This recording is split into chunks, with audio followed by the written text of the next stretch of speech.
Deixa eu colocar aqui, compartilhar. Preciso só que vocês me respondam se vocês estão enxergando minha tela aqui.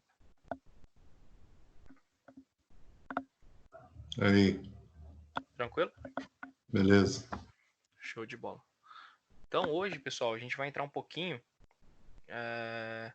na parte de noção de geologia da engenharia. Acho que tá todo mundo aí, né? Vamos começar, que senão a gente acaba muito tarde, tá? Então a gente começa entrando nessa disciplina de noções, né, da geologia na engenharia. Basicamente é a aplicação, né, de tudo aquilo que a gente começou a entender um pouquinho sobre os tipos de solo, aplicados realmente na prática da engenharia, né? Essa aula é bem teórica e no final a gente vai falar um pouquinho sobre a parte prática dela, tá? Normalmente em elementos de geologia, né, a gente vê apenas a explicativa básica de como que funciona o teste de análise preliminar de solo, tá? Mas eu queria chegar um pouquinho mais longe com vocês, para a gente poder aplicar esse teste da engenharia e poder entender um pouquinho, ver um vídeo e discutir um pouquinho sobre quais os tipos de teste que nós temos aí para poder identificar o perfil do solo, tá? Então, basicamente é isso. Como que a gente pode trazer isso para algum tipo de relatório, né? Que é isso que essa aula vai trazer para a gente um pouquinho, tá? Então, em noções de geologia de engenharia, né, a gente entra um pouquinho aqui no início que o livro fala para a gente, né? Então, solo é a coletividade de indivíduos naturais na superfície da Terra, né? Então, eventualmente modificado ou mesmo construído pelo homem, né, contendo matéria orgânica viva e servindo ou sendo capaz de servir sustentação de plantas ao ar livre, né? Em sua parte superior, limita-se com o ar atmosférico ou águas rasas. Literalmente, limita-se gradualmente com a rocha consolidada ou parcialmente desintegrada, água profunda ou gelo, né? O limite inferior é talvez o mais difícil de definir, mas o que é reconhecido como solo deve excluir material que mostre pouco efeito nas interações de clima, organismos, material originário e relevo através do tempo. Então, essa frase aqui que o livro traz para a gente é muito legal, né, que ela dá a introdutória dessa parte de matéria e parte de solos, que dá para a gente poder ir um pouquinho mais a fundo, né, no que é realmente o solo, né, para que ele serve aqui, para que ele tá, como que ele trabalha aqui para a gente, né. Então, a partir da definição do solo, né, a gente percebe que o solo se constitui, né, como um conjunto de material mineral. E isso ficou claro para a gente nas últimas aulas, né, da constituição do solo com os minerais que a gente já acabou vendo anteriormente, né, nesse primeiro início da nossa disciplina de mineralogia, né, de elementos mineralógicos. Então, essa interação do solo com esse intemperismo que acaba lixiviando e danificando as pedras e fazendo com que o intemperismo realmente ocorra, faz com que esse solo, né, esteja sempre presente de outros elementos, né, tanto de matéria orgânica como inorgânica, né. Então é isso que ele traz aí pra gente, né. Então resulta na interação entre distintos fatores com material rochoso, né, produzindo material inconsolidado, propício para crescimento e desenvolvimento de plantas terrestres. Então aqui a gente já está entrando no material solo, né? Para que ele se desenvolve? Como que ele está ali, né? O solo é essa mistura de tudo isso que a gente entendeu nas últimas aulas, né? E, e esse processo de formação, né, desse solo, a gente vai chamar de pedogênese, tá? Então, basicamente, tudo isso que a gente viu, essa interação de tudo isso que está à disposição nossa, a gente faz o estudo disso ainda, né? E esse estudo se denomina como pedogênese, né? O qual envolve uma série de fatores, ó, que conduzem uma diferenciação vertical das camadas de solo, tá? Então a gente falou bastante de camada de rocha, tipos de minérios, né? Mas e a consolidação, essa mistura entre tudo isso daí, o que vira, né? O que a gente pode ter, né? A gente tem o processo de formação desse solo, né? Então, nós também temos, né, uma série de fatores que conduzem essa diferenciação vertical das camadas de solo. tá? Desde a base, ó, onde situa-se a rocha sã, né, a rocha inalterada, até a superfície, onde se encontra-se a matéria orgânica, micro-organismos vivos e mortos, né, e o material mineral. Então a gente pode encontrar tudo isso daí numa presença, num corte vertical de algum terreno, né, a presença de algum tipo de solo. Esse tipo de solo vai estar presente em alguns tipos de materiais inorgânicos que são, né, detritos aí, ou materiais que são retirados de alguns minérios e de algumas rochas, tá? E aí nós temos a argila, a silt, né, a areia, e entre outros tipos de granulometrias distintas nesse solo. Então, o país, né, o Brasil, é formado por vários tipos de solo. Então, esses solos, né, eles têm algumas nomenclaturas que a gente vai começar a entender um pouquinho mais sobre isso, né? Então, que região, qual o tipo de solo que faz parte da região de Bauru? Quem pode me dizer? Alguém já ouviu falar sobre o solo de Bauru? Fundo do mar. Fundo do mar? Como assim? Areia? Só tem areia. Boa, mas ele tem um nome, tem uma nomenclatura para isso, né? A gente chama ele normalmente de latossolo, tá? Essa é a nomenclatura que a gente dá aqui para o solo de Bauru. Porém, né, além de ser latossolo, é um solo que é formado basicamente na maior parte da sua composição de areia, né? Então, conhecer, né, o solo da região que você está trabalhando é importante ou não é? O que vocês acham? Claro. Com certeza. Então, quem vai trabalhar com a engenharia, né, que utiliza o solo, né, na sua concepção, né, ou concepção executiva, ou até concepção de estudo, né, precisa entender qual é o solo formador daquele local.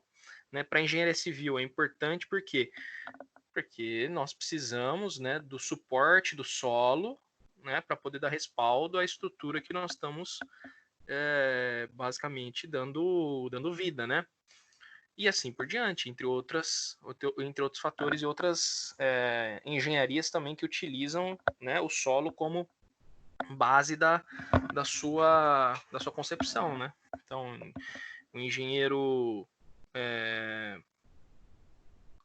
não é agrícola que fala, né? Como que é? Olha só, acabei me perdendo. Agrimensura? Não, agrimensor faz com medidas, também mexe com o solo.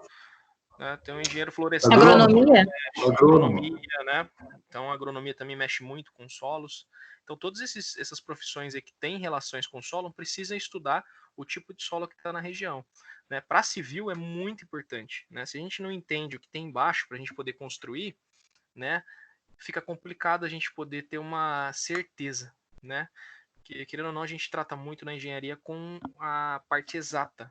Né? E quando você não consegue identificar o que realmente você está, onde você está realmente construindo, como que você vai levar essa parte exata para a obra?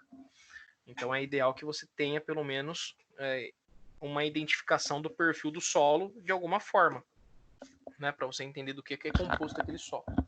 Né? Então a gente tem que entender a pedogênese, né, esse estudo do solo, para a gente poder entender quando nós formos para a obra ou trabalhar com algum tipo de laudo, algum tipo de serviço que diz respeito a essa história, a gente precisa entender para a gente poder descrever a melhor forma de resolver a situação, tá bem? Então, nós temos de tudo nesse solo, né? Então, basicamente, isso daqui que ele fala. Tá? Então, considerando esse perfil evolutivo, que basicamente é evolutivo, né? Ao longo do tempo, as camadas de solo são formadas, né? Camadas de rocha também são formadas da mesma forma, e assim, quanto mais distante do material original, né, isto é, da rocha que deu origem aos minerais do solo, mais diferente será a composição e textura do solo em comparação à rocha sã. Então, quanto mais tempo aí de perfil evolutivo que você conseguir encontrar antes de chegar na rocha, mais distinto vai estar esse material do que a rocha inicial que se deu para esse material. Isso a gente viu, né, nos processos na aula passada em relação à rocha entrando em contato com outro material, né, e assim por diante. Né? A gente comentou um pouquinho disso sobre isso na última aula. Tá? Então, esse material basicamente, né, formado na sua maior proporção do que aquilo que se deu origem, né? Então, um solo arenoso, né, a maior chance de ter rochas, né, arenosas ou rochas sedimentares do que alguma rocha mais, vamos dizer assim, uma rocha magmática, uma rocha metamórfica, tá? Então, de fato, quanto mais próximos à rocha original, mais preservado vai ser o material, né? Porque não passou por essa lixiviação e não passou por esse processo de tempos, né? Onde o material orgânico vai se depositando, entre outros minerais e minérios vão também, né? Então, de fato, quanto mais próximo à rocha original, mais preservado vai ficar o material, o que pode, inclusive, proporcionar o reconhecimento de algumas características originais da rocha, lá, como a sua cor, a sua estrutura, range espacial dos grãos, composição mineralógica, entre outros pontos. Então, quando a gente consegue chegar o mais próximo possível dessa análise, ou o mais fundo possível, a gente consegue ter uma interpretação mais correta, né, do perfil evolutivo daquele solo.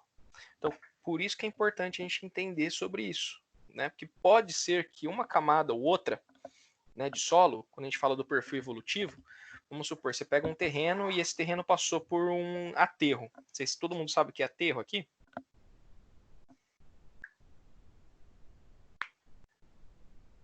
Ixi, saíram. Não, estamos aqui, sim, estava esperando alguém respondesse. Sim. Né? Sabem o que é a parcela de aterro, né? Tem terrenos que passam por processo de aterro de 5, 10, 20 metros, né? Então, por isso que a gente fala que esse processo de aterro, que basicamente é a retirada ou a importação de um solo de algum outro lugar para um outro local específico, né? Normalmente esse perfil de solo vai sair distorcido do que realmente existe naquele local, né? Por quê? Porque se você pega solo importado de alguma outra região, vamos supor, você pegou o solo importado de uma região que tinha um solo mais argiloso, e a região potencial do perfil evolutivo sua não é argiloso, né? Ele é um solo arenoso. E isso vai te confundir na hora de executar algum tipo de projeto, algum tipo de cálculo? Com certeza, né? Então, por isso que nós falamos que quanto mais fundo nós conseguirmos ir com o nosso SPT, ou teste, né, desse perfil evolutivo do solo, né, não só do perfil, mas também da carga que esse suporte do solo, é importante, né, para a gente poder entender como que esse solo reage, né, ou como que ele foi produzido em si. Tá? Então pode enganar? Pode. Exemplo, tem muitos profissionais que tratam, né, o perfil evolutivo de uma forma certa, de uma brincadeira, né? O profissional fala, o cliente pergunta, né? O que eu tenho que fazer para iniciar a obra? Ah, precisa limpar o terreno, né? Precisa fazer o teste, o standard test, né? O teste de penetração do solo, para a gente verificar o perfil e tudo mais. Ele pergunta assim, tá, e o que eu posso economizar nisso daí? Alguns profissionais levam na brincadeira o estudo do perfil do solo. E aí fala assim, pode fazer lá com trado, abre 5, 10 metros e vê o que tem lá. E se a gente vê que não tem água ou que é um solo arenoso, a gente já sabe como que a gente pode fazer, né? E aí leva com a barriga e vai saindo por aí, né? Pessoal, parece que é brincadeira, mas muitos profissionais aqui em Bauru fazem desta forma, tá? Não só engenheiros, mas também construtores em si, tá? E a parte de execução de obra é uma das partes mais cobradas na engenharia civil, tá? Qualquer erro grotesco que esteja aí e cause algum prejuízo ao dono do empreendimento, isso daí vai voltar de certa forma, tá? Então é importante vocês saberem o que vocês estão fazendo e o que vocês estão assinando, tá? Importantíssimo. Então, nunca deixem de fazer o teste de perfil evolutivo do solo. Né? É importantíssimo identificar. E quanto mais profundo, então a gente fala que no teste, né, desse perfil evolutivo, é importante a gente tentar ir até um impenetrável. Né? Quem pode dizer o porquê que é tão impenetrável quando a gente vai num teste de solo? Alguém tem noção? Chegou na rocha, né? Perfeito. Normalmente, quando a gente chega no impenetrável, se a gente não chegou na rocha, a gente está mais próximo possível da rocha originária. E isso é importante por quê? Porque aí a gente consegue definir, né, os padrões de crescimento desse solo. se realmente naquele local teve um aterro, se naquele local teve algum incidente ao longo do tempo, se naquele local tem um certo acúmulo de matéria orgânica, entre outros pontos, né? Existem algumas obras em São Paulo, acho que creio que uma das obras mais conhecidas aí é não sei se é uma escola ou um shopping center que foi realizado uma obra num terreno, né? E esse terreno foi estudado, foi feito tudo mais, e não se fez esse teste até a profundidade, né, ideal. E foi construído esse local.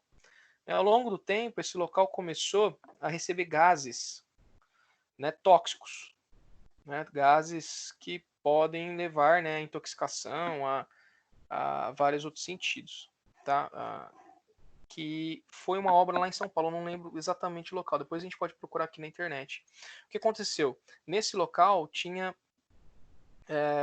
lá mais para baixo, né, nas camadas de solo que foi feito essa compactação, esse aterro, tinha-se um aterro sanitário, né, clandestino.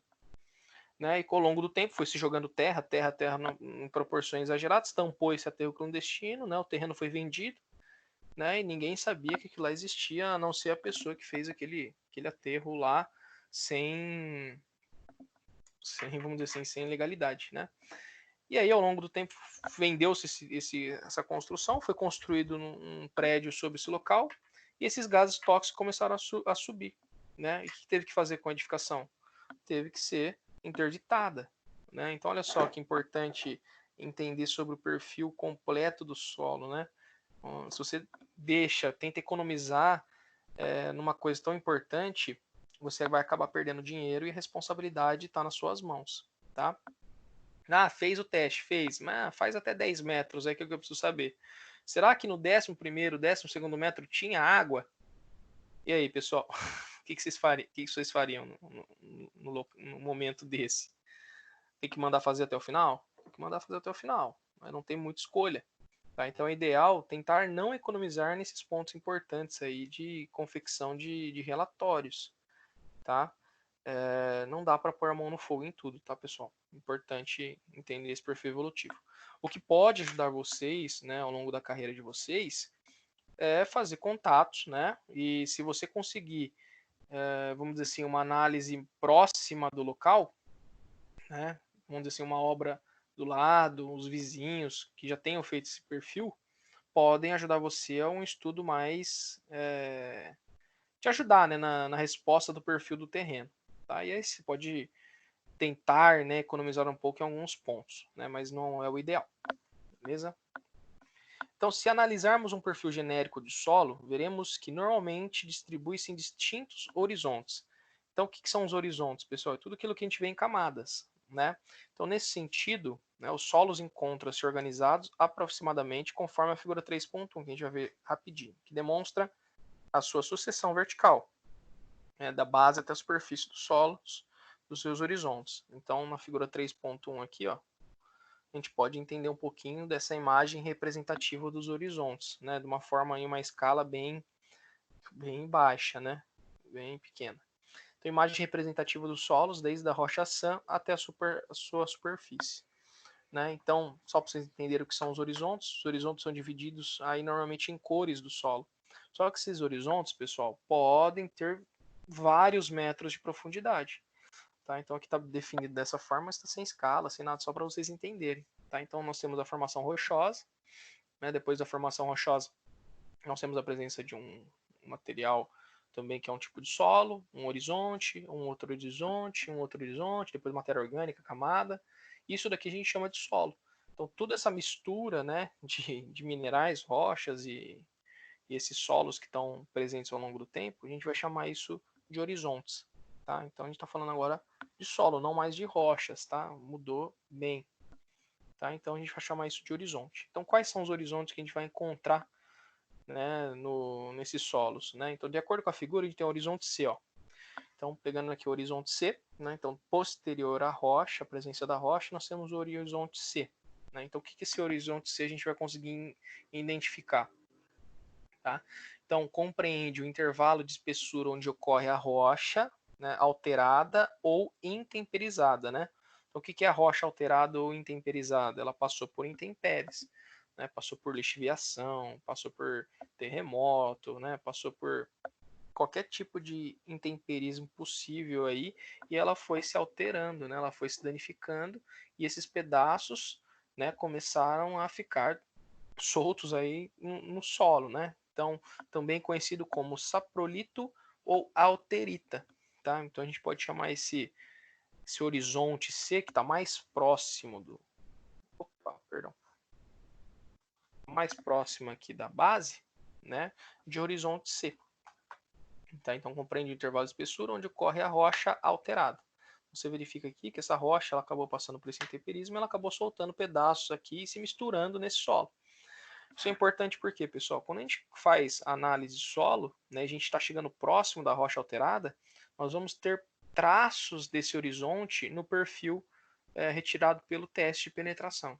Tá? Então a gente vai conseguir definir basicamente o tipo de solo. Tá? Então o horizonte B, aí sobe aqui depois do horizonte C por horizonte B. Só um segundo. Perdão. Então passa aqui por horizonte B. Então representa um facho onde ocorre a acumulação de argila, matéria orgânica e compostos oxidados de ferro, óxidos de ferro e alumínio. Então possui normalmente a cor alaranjada e avermelhada, né? Então inicia-se aí, né, o processo de acumulação dessa matéria orgânica, né, compostos que tem óxidos, né, normalmente óxidos de ferro, até mesmo óxidos de alumínio. Então, o que são óxidos? Né? Quando a gente fala óxidos, né, na maioria das vezes, na maioria não, né, sempre das vezes a gente está falando que o óxido é aquele pó, né, é uma matéria do ferro, né, desse mineral, né, normalmente de alguns minérios que se transformam pela lixiviação em pó. Né? Então, em contato com a água, em contato com algum material que possa diluir esse minério, né, ele acaba virando um óxido, né, ou até mesmo encontrado em óxido diretamente na formação desses minérios, né. Então, nós temos também a composição de argila e matéria orgânica, né? Então, sobre esse solo aqui, começou a ter matéria orgânica há um bom período atrás, né? Então, tudo isso daqui foi se incorporando em camadas, tá? Depois do horizonte B, né, que a gente falou aqui, horizonte C nós falamos, né? O horizonte B, e aí o horizonte A, que é constituído por matéria, né, mineral e matéria orgânica, normalmente de cor escura, né, a gente está falando aqui na parte de cima, com alta atividade biológica e com o resto da decomposição de material orgânico sobrejacente. Então aqui esse material aqui orgânico, ele não passou por todo aquele processo, né, de decomposição, né, e de lixiviação ainda, né? Então ele tem uma coloração um pouco diferente, tá? E o horizonte O, que é formado por restos orgânicos, né, e ainda em via de decomposição. Então basicamente isso aqui, pessoal, é a história do solo, né? Se a gente for perguntar, né, ou entender sobre isso, fica um pouco mais claro, né, talvez pela imagem, como que funciona essa formação, essa pedogênese, né. Então, ainda assim, nós temos a percolação de água, né, nesse solo, que pode umedecer normalmente esse tipo de solo, tá? Então, todos os tipos de solo que a gente vai ver aqui passam também por percolação de água, né, e aí causam alguns tipos de veios, né, causam a presença de aquíferos, né? E essa água acaba modificando esse solo, né? E essa matéria orgânica também ela gera o quê? Vida, né? Então começa a raização de alguns tipos de, de vegetais, né? E matéria orgânica acumulada aí nesse local, tá? Então isso aqui é importantíssimo para a gente, pessoal, entender sobre esses horizontes aqui. E quando a gente pega um perfil, uma amostra, deixa eu mostrar aqui para vocês. Amostra, perfil de solo. Aqui, ó. Acho que essa imagem aqui é por SPT, que eu acho que é melhor para a gente poder entender na engenharia. Esse daqui, ó. Não sei se vocês estão conseguindo enxergar aqui, pessoal, mas eu acho que aqui dá para ver até melhor. Esse aqui é um amostrador que a gente costuma usar, que é o amostrador Terzagh, né? E nesse amostrador, a gente vai andando de metro em metro, né, nesse solo, para a gente poder entender sobre a composição e essa história do solo, né? Então, vai se compactando nas maletas, né? A cada metro, né, de solo, o tipo de solo que está sendo encontrado naquele local, né? Então, você verifica, olha a diferença de coloração que a gente vai encontrando, né? E essa coloração, né, e esse tipo de solo que a gente vai estudando, ele vai passar por uma análise em laboratório, né? E essa o relatório, que bonito que fica. Então, essa análise de relatório vai nos dar mais ou menos, né, o perfil, mais ou menos não, né, com maior precisão, assim, né, como que se dá o perfil desse solo. Então, olha só que bonito que fica o desenho num perfil classificado, né? A gente tem a coloração do tipo de solo, que normalmente é o que a gente está estudando agora, que é pelos horizontes, né? Então, normalmente vem de uma rocha, né, rochação, e aí vai subindo para esses horizontes, né, até o solo residual ou solo com já alteração, né? E a gente consegue definir basicamente como estudar esse solo, né? Então, por isso que é importante a gente entender sobre, né, esses horizontes e pela pedogênese, né? Então, né, por horizonte devemos entendê-lo como um intervalo lá, de espessura do solo. Então, ficou claro aí pra gente, né? Então, cada perfil de solo é um horizonte. E a maior possibilidade de a gente entender esse perfil de solo normalmente pela coloração dele e pelo material residual que se dá nele. Né? Quando esse material vai para o laboratório, né, esse material passa por peneiras, e essas peneiras ela consegue identificar a granulometria daquele solo. E pela granulometria, né, nós conseguimos definir qual o tipo de matéria que nós temos naquele local. Tá? E aí definir também se a gente tem um aterro. Né? Porque construção sobre aterros é um pouco mais complicada e mais complexa. Tá? A gente vai tocar nesse assunto ao longo dessa aula. Então, o intervalo de espessura do solo, aproximadamente paralelo à superfície do terreno, onde a construção mineral orgânica é dotada de características específicas que lhe permitem um interrelacionamento com outros horizontes. Né? A gente está falando que um horizonte conversa com o outro, né? Dos quais se diferencia devido à diversidade de propriedades decorrentes da alteração pedogênica. Então, de acordo com a história, o crescimento desse solo, ele vai se alterando em horizontes, e esses horizontes eles vão, né, se comunicando entre eles. Então, nota-se com isso que o horizonte é resultado da evolução pedológica do solo, né? E não é resultado da alteração antrópica em qualquer sentido, né? Então, o que é antropia, né? O homem mexendo naquele local? Sim. Então, por isso que nós temos que tomar cuidado, né, com perfis, né, alterados pelo homem, ou perfis de solo que tenham recebido algum tipo de aterro, né? Porque esse aterro ele não faz parte da história daquele solo. Né? Então, se ele não faz parte daquele solo, ele não pode ser entendido como história daquele solo. Tá? Então, é importante ressaltar isso daí, tá? Para a gente poder entender que o quão importante é a interpretação disso na engenharia, tá? Na engenharia civil. Beleza? Então, em termos evolutivos, né, o solo, proporção que compreende os horizontes O, A e B. Então, a gente pega aqui os solos O, A e B, tá?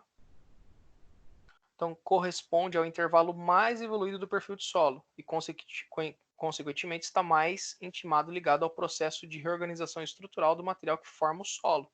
Aí, nesse solo, né, nesses horizontes, que os minerais como geotita, né, e hematita se acumulam formando juntamente outros minerais, né, a laterita, rocha rica em ferro, alvo de inúmeros projetos de exploração mineral.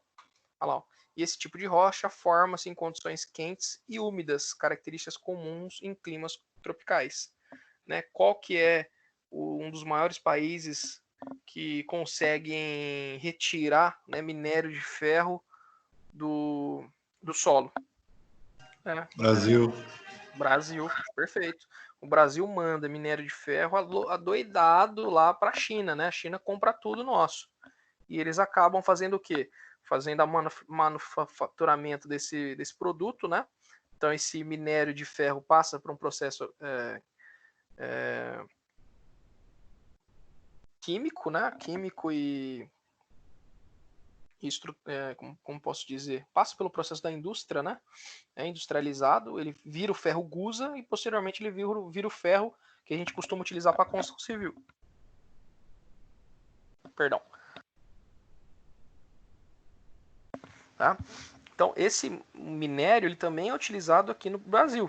Só que poucas indústrias conseguem fazer, né, esse manufaturamento desse aço. Tá?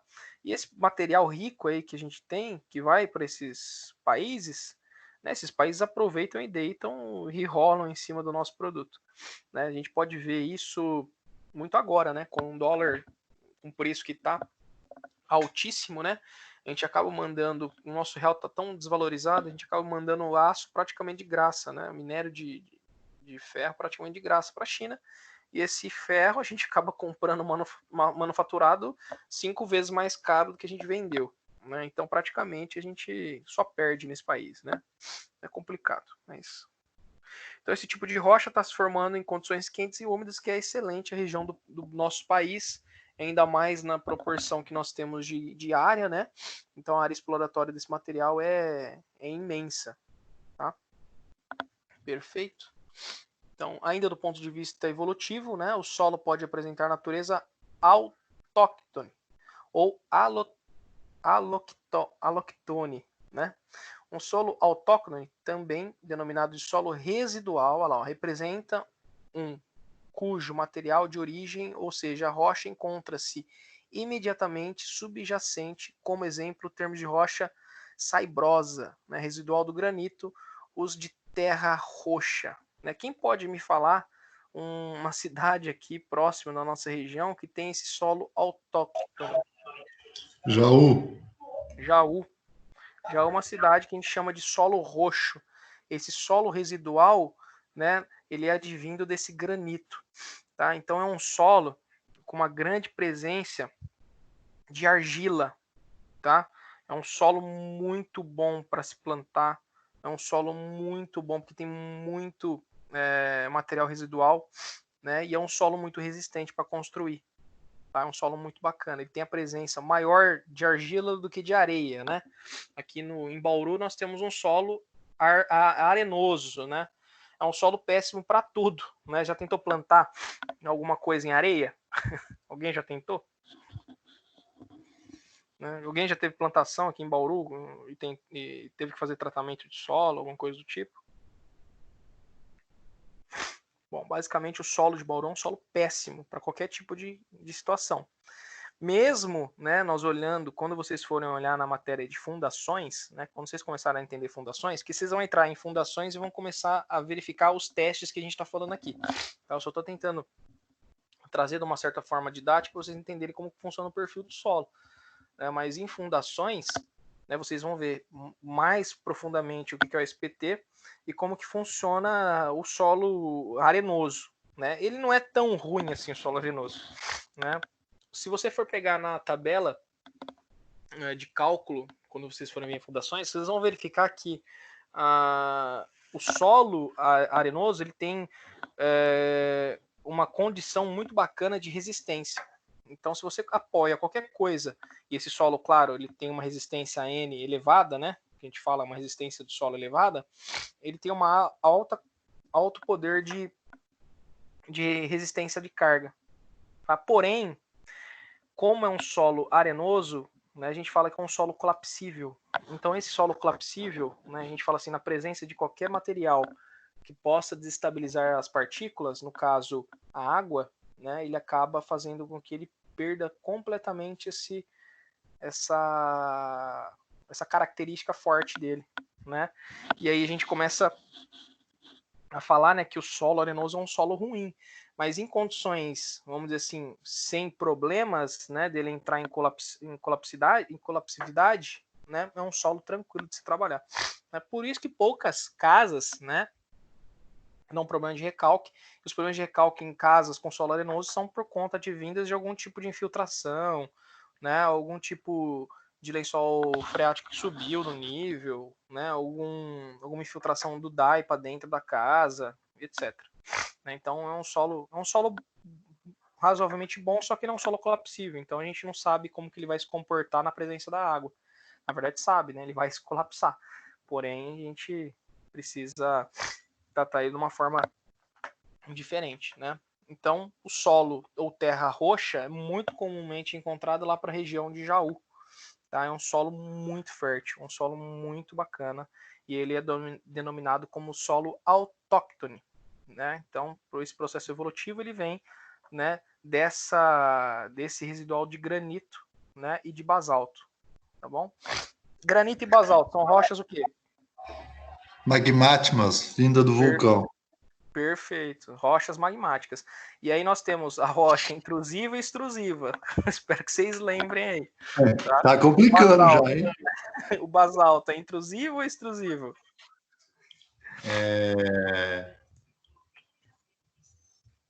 E agora? Peraí, a ex é de fora, a in é interna, basalto é interna, então é intrusiva. Então, beleza. Acertei? Aí. Acertou. Show de bola. Então, é isso aí, pessoal. Então, solo terra roxa é muito bacana aí para trabalhar. Tá? Então, quanto à composição, podemos dizer que, de modo geral, né, o solo é formado por minerais primários, dentre os quais mais comuns são o quartzo. Então, quando a gente tem uma grande presença de areia, o quartzo é muito encontrado. O solo de Bauru, quartzo é um material formador, né, altíssimo, feldspato também, né? E alguns tipos de micas, né? Então, quartzo, material que presente na areia, feldspato presente na areia, as micas presentes nos solos sedimentares. Então, verifica que a gente tem tudo isso daqui de solo sedimentar e de areia, de material que sedimenta na presença de solo, né? Que isso é comum. Em minerais secundários, como óxido e hidróxido de ferro, né? Argilos minerais diversos, matéria orgânica e espaço poroso, né, que pode se encontrar preenchido por água ou ar. Então, aquilo que a gente falou, pode ser preenchido por água, então essa infiltração de água se dá nesse vazio, né, ou nesse local onde tem matéria orgânica, a água se preenche naquele local e ele acaba gerando um aquífero, né, ou algum local aí que tenha uma quantidade bacana aí de água, tá? Então, até esse material orgânico, pessoal, pode contaminar essa água, tá? Então, não é porque você está furando um poço profundo, né, que a água está extremamente limpa. Tá? E quando a gente fala poço profundo, pessoal, é importante vocês entenderem também sobre isso. Não existe poço artesiano, né, com profundidade baixa. Né? Tem um pessoal que está fazendo construção aí em sítios, em fazendas, em chácaras, que fazem poço artesiano de 10, já vi de 9, 10, 12, 15 metros. Tá? Esses tipos de poços, né, vão sair água desses poços, mas tem que tomar um certo cuidado, porque como ele está na região mais próxima dos horizontes, né, que tem a maior presença de matéria orgânica, né, então matéria orgânica a gente pode dizer que é a presença de nitratos e nitritos. Né? Nitratos e nitritos são componentes, né, fatais para dar câncer na pessoa. Tá? Qual o maior local é que tem presença de nitratos e nitritos com matéria orgânica? O esgoto. Né? Então, normalmente, a água em contato com esse material orgânico, né, gera esses nitratos e nitritos. Se a gente ingere esse material, a gente acaba ficando contaminado e acaba ficando adoecido. Tá? Então, tem que tomar muito cuidado em relação a isso. Então, se você entende um pouquinho de solo, né, entende da formação, sabe-se que nessa região, né, que a gente fala que é o sólum, né, que é uma região dos horizontes O, A e B, né, que é essa região mais acima do nível da Terra, né, a percolação de água ainda não se infiltrou totalmente nas partículas mais finas. Então a gente não tem uma filtração tão boa. Tá? Então o que seria uma filtração boa? Uma filtração boa é quanto mais camadas de material filtrante essa água consegue passar. Então é o conceito do quê? O conceito do filtro que você compra lá daquele Europa, daqueles filtros de água da Brastemp, né, entre outros filtros que são vendidos no mercado. Por quê? Porque realmente, né, essa água está passando por um material filtrante, né, natural, né, que faz com que a água seja uma água com material, né, de qualidade maior. Né? Ingerir, né, águas com nitratos e nitritos, pode ser que você vai ficar doente. Então tomem cuidado, beleza? Alguém já viu isso? Ninguém viu? O pessoal fazendo poço profundo de 10, 15 metros? Poço artesiano não, eu conheço como semi-artesiano, porque quando você põe a bomba para extração da água, ele não é artesiano, né? Artesiano é quando ele expele a água por si só, com a pressão interna dele. Alguns poços artesianos, né, é por causa da profundidade, né? A profundidade gera uma pressão e essa água acaba subindo basicamente de uma forma mais rápida.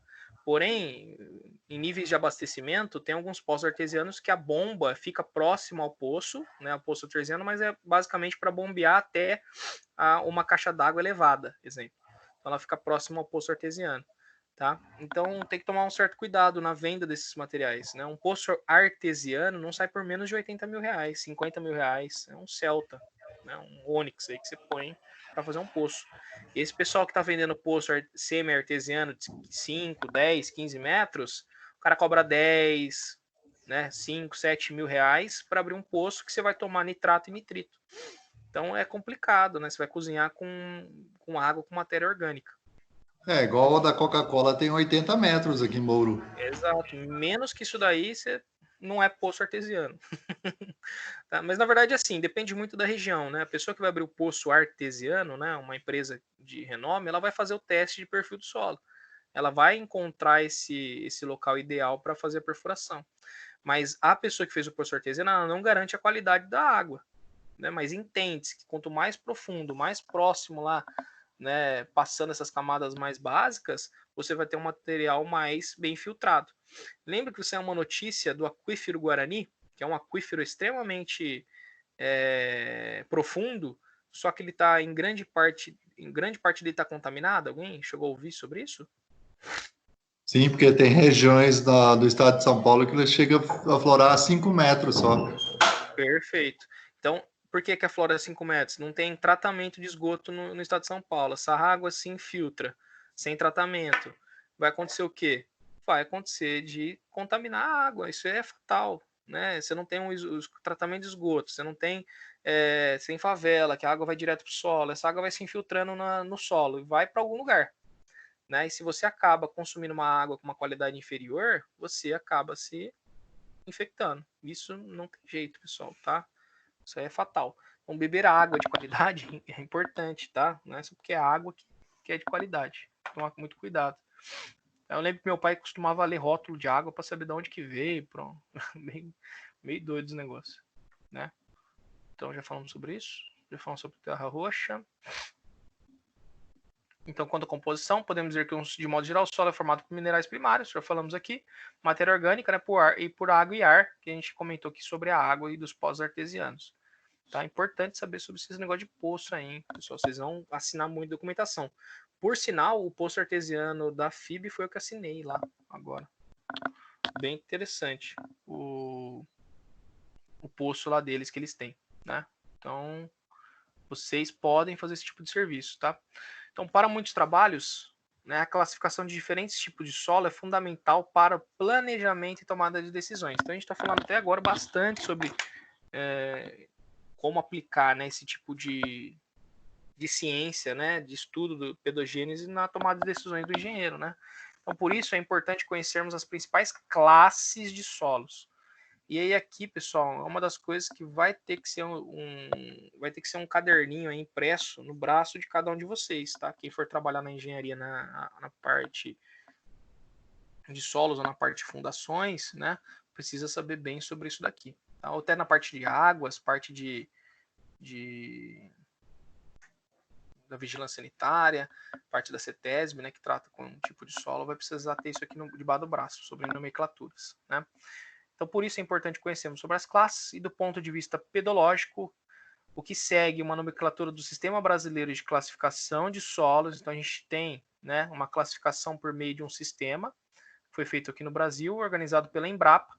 Então, a Embrapa, ela classifica esse solo, ela dá uma nomenclatura ideal para esse solo, para você utilizar nos seus laudos ou nas suas classificações aí que vocês forem fazer. Tá? Então, embora existam diversos níveis de classificação, vamos nos atentar somente às classes denominadas de primeira ordem, tá? Que representam as classes que dão nome aos solos. Então, nesse nível, as principais características utilizadas para sistematização são os atributos diagnósticos e origens diagnósticos e outras propriedades passíveis de serem identificadas em campo. Então, basicamente, o que, pessoal? Tinha um pessoal que trabalhava para mim, que fazia SPT, né, que ele sabia tão bem essa classificação da Embrapa, que só de pegar o solo na mão, cheirar o solo, colocar na boca e identificar o solo, só ele conseguia identificar e dar uma nomenclatura do solo. Porém, pessoal, um serviço bem feito de SPT, né, que a gente fala que é o stand test, ou essa análise dos perfis dos horizontes do solo, ela deve ser feita em laboratório, né, e assinada por um profissional. Pode acontecer, pessoal, desse rapaz que trabalha com você entender muito bem de solo, mas pode acontecer erros durante a execução dessa nomenclatura desse solo, né, desse entendimento do que é o solo. Por isso que essa padronização deve ser feita em laboratório ou no escritório de vocês com maior calma, né, mais calma. Tá? Eles falam assim que pode ser identificado em campo. Realmente, a gente pode ir no campo ver o horizonte de um solo, né, pegar o perfil de um solo e analisar no próprio campo, mas é importante passar por um laboratório. Então, por exemplo, um dos atributos diagnóstico é a atividade da fração argila, né, que corresponde à capacidade de troca catiônica que a argila presente no solo possui, definindo sua capacidade em reter cátions. Outro atributo é o teor em óxido de ferro, né, fator que afeta a absorção de poluentes no solo e também a fixação de fósforo, nutriente fundamental para a planta. Tá? Pessoal, teve um problema tem um problema, né, sério, grave, né, nessa disposição de fósforo em solos. Tá? O que acontece? Esse fósforo sempre está presente aí, pessoal, em névoas nas cidades. Tá? Então, normalmente essa fixação de fósforo, além de se dar no solo, ela se dá na superfície. Tá? E essa fixação de solo, por conta das nossas... por conta das construções que nós temos, essa falta essa muita impermeabilização de solo que a gente tem. Não sei se vocês viram que mudou agora a legislação de Bauru, porque agora precisa ter solo impermeável e o caramba. E isso tudo, pessoal, tem relação com essa disposição de solo na atmosfera, de fósforo na atmosfera. Por quê? Vamos lá, só para vocês entenderem um pouquinho desse estudo que foi feito. Existe uma disposição muito grande de fósforo que se tem, né, na atmosfera, né? Não só na atmosfera, mas no solo, né? E esse fósforo ele era para o quê? Ser gerado, né? Ser distribuído ao longo do solo e esse solo absorver esse poluente, né? Esse material. Porém, o que acontece? Com as construções que nós temos, esse fósforo fica impregnado normalmente aonde? Nos telhados de casas, paredes das casas, paredes dos prédios e tudo mais. E quando ocorre uma chuva, esse material, o que acontece com ele? Tudo isso que está depositado sobre esses materiais, né, ele é levado para onde, pessoal? Ele é levado por meio de um condutor, né, e esse condutor é liberado normalmente em um condutor maior, né, na via, e esse condutor maior na via ele vai para algum local, né? Pode ir para parte desse material vai para o solo, ou ele pode ir parte para o esgoto e etc. Pode ir para vários locais, né? E esse material, quando ele chega, né, na rede de esgoto lá para tratamento, ele acaba prejudicando o tratamento de esgoto nos materiais, com os micro-organismos que tem naquele local para poder fazer o tratamento de esgoto. Então esse fósforo acaba matando esses micro-organismos. Tá? Então por isso que a gente está fazendo com que, em vez esse material fique disposto direto nos telhados e tudo mais, a gente precisa ter uma área maior menor de impermeabilização de terrenos. Tá? Então tem vários estudos, pessoal, que o país vem fazendo, né, para poder o quê? Minimizar alguns problemas aí que a grande população causa. Tá? Então, outro atributo aqui é o teor de óxido de ferro, né, fator que afeta a absorção de poluentes do solo e também a fixação do fósforo e nutrientes fundamental das plantas. Com relação aos horizontes diagnósticos, né, podemos citar solos com a presença de um horizonte A, antrópico, né, que simboliza um horizonte modificado pelo uso contínuo do solo. Né, muitas vezes material orgânico misturado com material mineral e restos de ossos. Então, o que acontece, pessoal? Normalmente, em locais que tem agricultura presente, né, esse solo, né, que a gente fala que essa presença do horizonte A, né, que é esse pedaço aqui, esse solo é modificado pelo homem, né? Então ele é feito tratamento, né? É misturado com palha, é misturado com resto de alimento que fica por ali, matéria orgânica, né? E ele vai ser denominado de solo antrópico, que a gente já falou um pouquinho aqui na frente, né? Então é difícil a gente entender esse horizonte como um solo, uma nomenclatura específica. Então lembra que a gente falou que o horizonte, quando é modificado pelo homem, a gente não pode chamar de basicamente de um tipo de solo, não pode dar nomenclatura para ele, então a gente chama ele de solo antrópico, foi modificado pelo homem, tá? Então, sendo assim, né, as classes de solos de primeiro nível são divididas em 13, né, que é essas que é que a gente entenda basicamente, né? As quais subdivididas em outras classes assim que novas características definidas forem sendo adicionadas. Então, basicamente, ele fala assim, ó, o argissolo é a classe principal, mas dentro do argissolo tem outras classificações, né, de outros argissolos, argissolo cor amarela, argissolo vermelho, e aí vai te dando mais termos de memorização, né, e de tipo de solo, ou característica desse solo. Então, por isso que ele está tratando aqui somente os 13 principais, tá? Então, são classificados em novos. No 4.3 traz exemplos das classes de solos em termos de conotação. Então, classe de solos brasileiros, né, pela Embrapa, em nível categórico, segundo a Embrapa. Então, nós temos a classe do argissolo, o elemento formativo é o arge, né? Então, termos de conotação, né, e memorização, argila, né? Acumulação de argila, TB ou TA, né? Baixa ou alta atividade de fração de argila, desaturado de bases. Né? O cambisolo, ou cambiare, né? Trocar ou mudar o horizonte B em incipiente. O chernossolo, não vem de Chernobyl, tá, pessoal? O chernossolo é preto, rico em matéria orgânica, lá. Espodossolo, né? Espodo, cinzas vegetais, né? Gleissolo, horizonte glei. Latossolo, material muito alterado, horizonte B latossólico. Luvissolo, né? É o laure luvial, acumulação de argila com alta hidratação por base de ITA, né? Neossolo, novo, pouco desenvolvimento genético. Nitossolo, né? Brilhante, horizonte benítico. Organossolo, né? Um solo orgânico, horizonte H ou O ístico. Planossolo, horizonte B plânico. Plintossolo, plintos, horizonte plíntico. Vertissolo, o vertere, inverter, horizonte vértico. Tá? E aí sim, dentro desses principais vão ter os subs, né? Subsolos que a gente vai conseguir classificar melhor o tipo de solo que a gente está trabalhando. Tá? Isso aqui, pessoal, é fundamental, né, quando a gente está trabalhando com análise ambiental.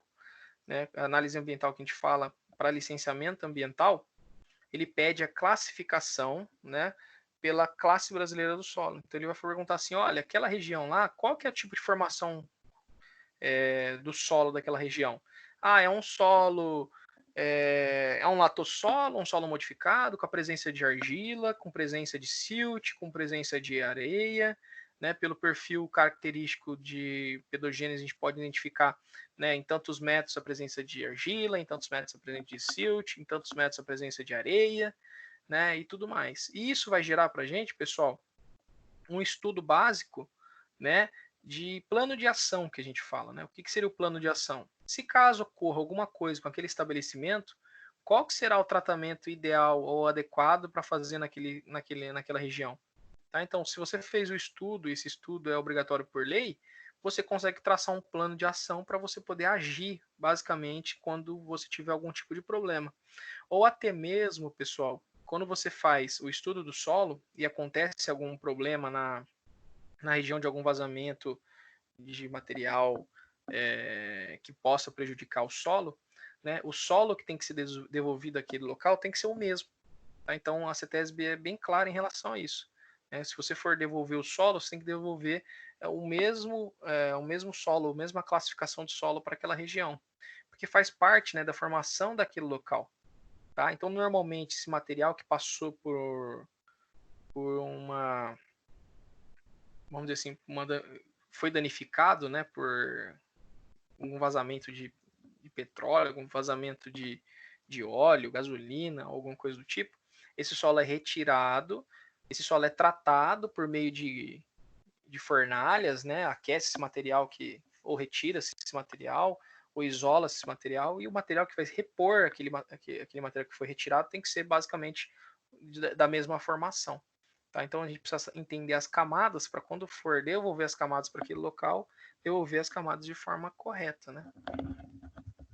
Então, para conhecer outros atributos e horizontes diagnósticos, né, além de conhecer melhor outras classes de solo, ele está recomendando a gente aí a entrar no site da Embrapa, né, Centro Nacional de Pesquisa de Solo do Rio de Janeiro, né, de 2016, e o link para essa classificação está basicamente aqui nesse site aqui, que foi acessado em 2017. Tá? Então, sempre é interessante, quando você for trabalhar com solo ou tiver que fazer algum relatório de solo, está sempre, né, pegando o material atualizado, né? Esse aqui está em 2017, pode ser que tenha sido atualizado agora em 2020, 2019, não sei, né? Então sempre pegar o material atualizado para você redigir os seus laudos de forma correta, tá bem?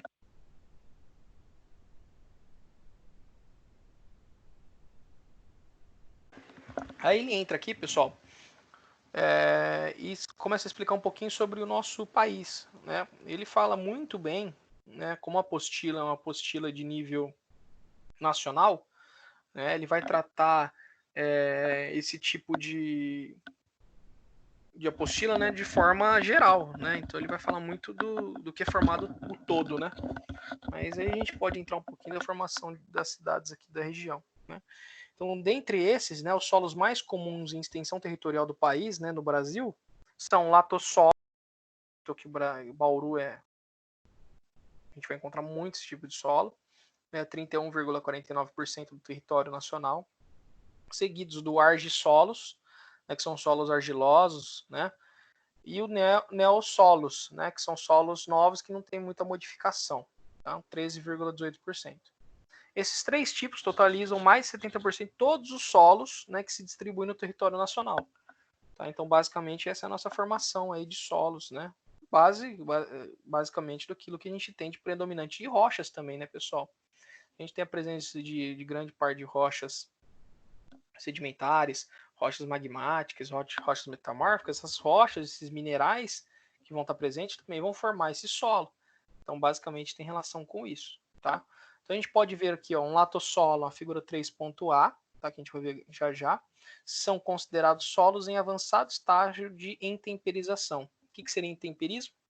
Passou por processo evolutivo, passou por intemperismo, ele está se modificando ao longo do tempo. Então, são solos muito evoluídos, destituídos de material mineral e pouco resistente, né? Material mineral pouco resistente ao intemperismo.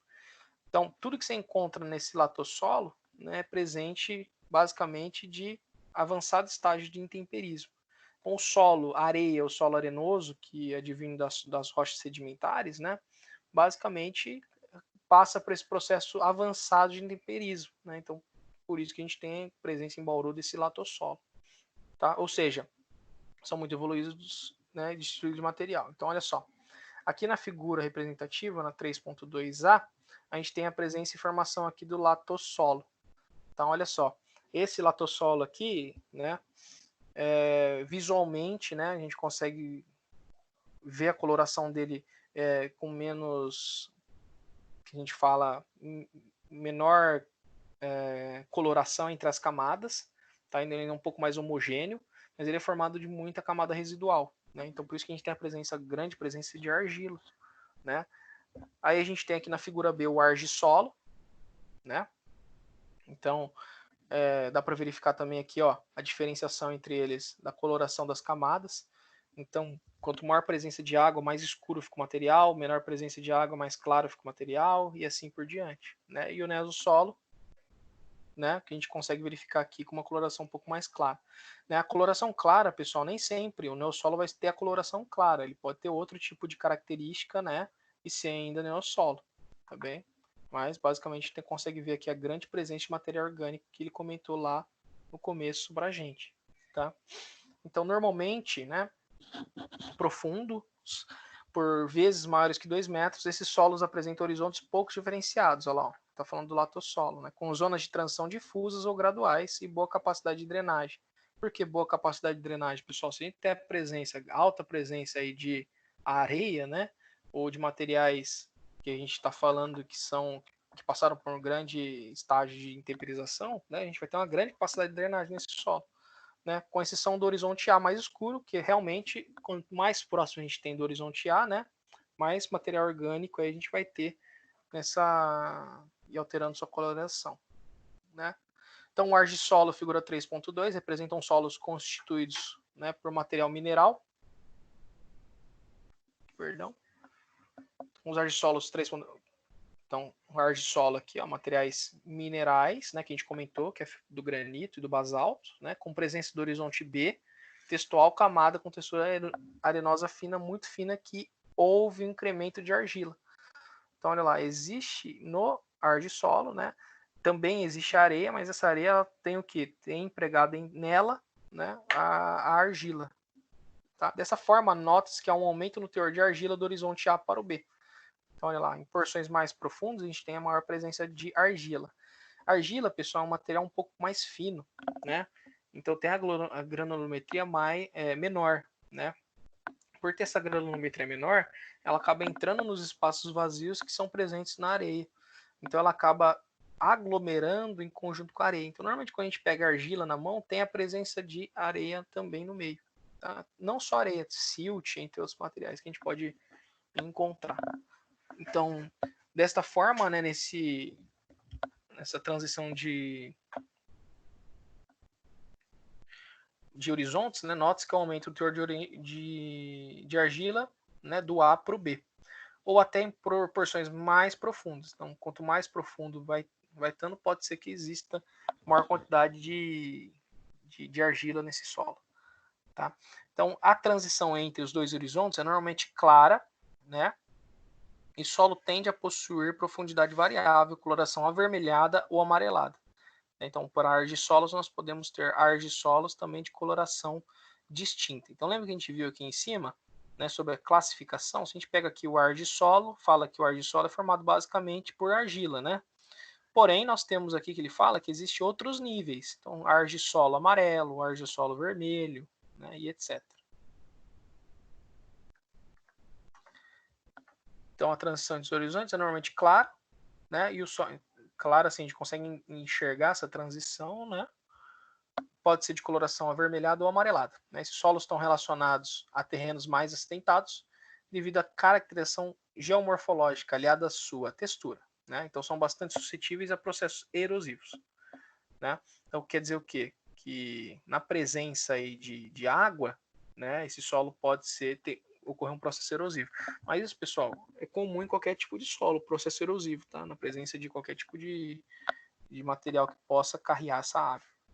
Tá? Por último, destacamos o neossolo, né, que são constituídos por material mineral e orgânico pouco espesso, né, com característica evolutiva pouco expressiva, possuindo ainda mais minerais primários da rocha original. Em muitos casos, o horizonte A sente-se sobre uma rocha sã, ou por horizonte C pouco espesso, formando uma sequência de horizontes AR ou AC rocha. Então, são solos poucos trabalhados, que têm poucas, né, demarcações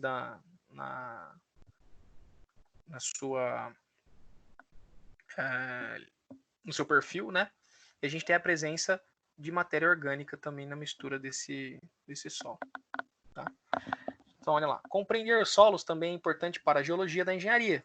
Claro, falamos isso praticamente a aula inteira, né? Aplicando a geologia na engenharia.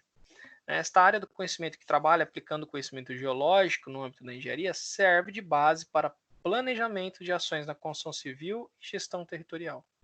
Então, também, a apostila concordando com a gente que é importantíssimo, né, o estudo, né, do solo na engenharia. Então, a geologia da engenharia envolve o conhecimento de várias sub-áreas da geologia, como geologia estrutural, já estudada na unidade anterior. Né? Entretanto, há outras características geológicas que devemos nos atentar. Né? Então, do ponto de vista do comportamento geotécnico, a classe pedológica do solo, a declividade e altitude do terreno e a configuração geomorfológica. Então, olha só, a gente precisa se atentar ao comportamento geotécnico, né? A classe pedológica do solo, que é a classificação do solo, a declividade e a altitude do terreno. A gente precisa entender tudo isso daqui para poder ter uma atenção maior na hora de executar as nossas atividades na engenharia. Tá? Além do que? Da quantidade de precipitação e infiltração de água no solo. Né? Então, essa precipitação e infiltração de água no solo nós vamos ver em outra disciplina. Né? A infiltração do solo, a gente consegue verificar quanto de água percola pelos veios do solo. Né? Isso é importante, pessoal, para cálculo também em muros de arrimos, barragens. Né? Em barragens é muito utilizado esse cálculo de infiltração de água no solo. Creio que vocês terão, né, esse estudo um pouquinho mais para frente. Tá? Então, é muito importante esse cálculo aqui de infiltração de água. Aliado à litologia, influência de maneira significativa o tipo de estrutura a ser implementada ou até mesmo alguma adaptação que tenha que ser efetuada para que o projeto de engenharia seja executado com sucesso. Então, eu preciso fazer uma alteração no solo para poder trabalhar. Exemplo, eu tenho um solo muito arenoso e eu não quero trabalhar com esse solo arenoso porque ele está me atrapalhando. Eu preciso fazer uma reengenharia no solo. Alguém sabe um método aí de reengenharia do solo que a gente pode adotar?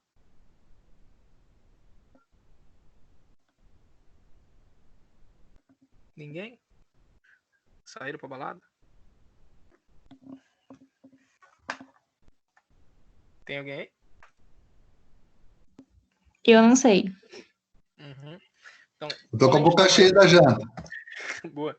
Quando a gente quer fazer uma reengenharia de um solo, né? A gente não sabe como trabalhar com esse solo, ou quer alterar a composição desse solo, fazer uma reengenharia dele, a gente pode trazer um solo cimento, né? Fazer uma alteração na parte de engenharia para alterar esse solo. Tá? Então, um solo cimento basicamente é o quê? É o solo que existe naquele local misturado com cimento, né? Um material aglomerante, que vai dar uma característica nova para aquele solo. Então, você pode alterar a característica do solo. Porém, né, você precisa fazer tudo isso daí depois de entender a pedogênese daquele solo, entender as camadas daquele solo, né? Porque você vai acabar mexendo naquele solo. Então a gente está falando na parte que lá de cima que é a antropologia ali, né?